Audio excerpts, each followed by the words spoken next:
از آلمان اومدیم توی فرانسه. 20 دقیقه با قطار اومدیم اینور. کلا زبان فرق کرد، آدما فرق کردن، قیافشون یک جوری، کلتور فرق کرد. خیلی جالبه واقعا. توی 20 دقیقه استراسبورگ با اوفنبورگ و کالسرو اینجا خیلی نزدیکه. تقریبا ما 20 دقیقه از اوفنبورگ اومدیم اینجا رسیدیم در استراسبورگ. خیلی خاصه و انگاری اومدم خارج. واقعا هم خارجه دیگه. نیم ساعت از شارت برو اونورتر میرسی خارج. اوسو برو سیتی سنتری شهر استراسبورگ هستیم. یک شهر مرزی بین آلمان و فرانسه.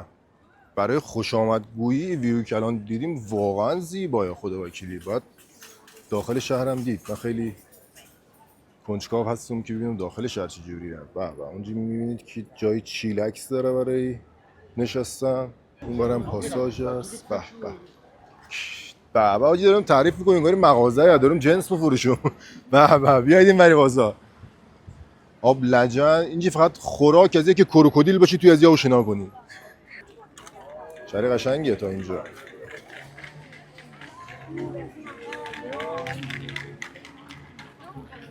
شهر پر ازدحام استراسبورگ. از این مغازه اومدیم بیرون. بعد موقع خداحافظی یارو یک چیزی گفت برجاش خدا. من همون رو سعی کردم تکرار کنم بهش بگم. خیلی باحال. خدا کنم مسخره نکنم. خود خاکی باشی، در جای رفتی مثل آدمای خودش باش. و میگن که اگر توی دریا افتادی آبشوش در بیار، نفس بکش. آفرین. فیلای کجوپیجا میبینید. بچه استرس نگیرید. یک جایی بخوام بهتون نشان بدم فقط نرینید قبلش. بیگر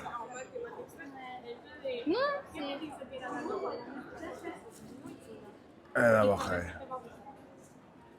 این کلیسا میگن یک زمانی بلندترین کلیسای دنیا بوده از لحاظ قدی. 142 متر.